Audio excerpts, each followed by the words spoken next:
आज हम पढ़ रहे हैं सैयद वंश। सैयद वंश के बारे में पढ़ेंगे। अब ये जो है सैयद वंश दिल्ली सल्तनत का लास्ट वंश है, ठीक है।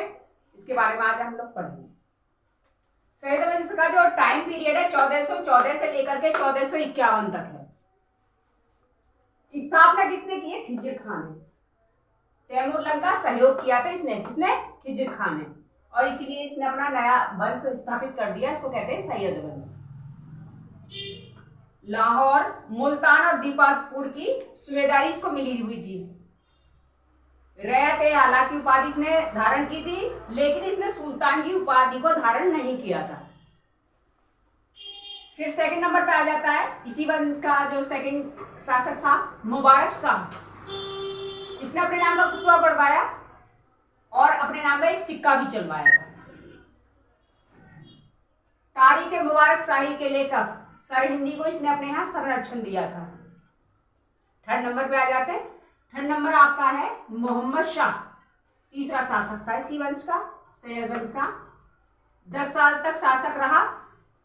बहलोल लोदी को ही अपना पुत्र मानता था, ठीक है। चौथे नंबर का आ जाते हैं अलाउद्दीन आलम शाह।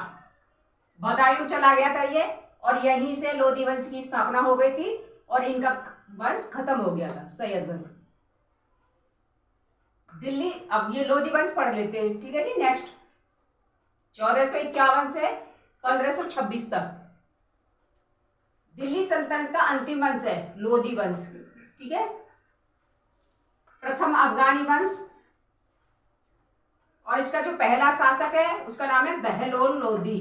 इसी ने लोदी वंश की स्थापना की थी।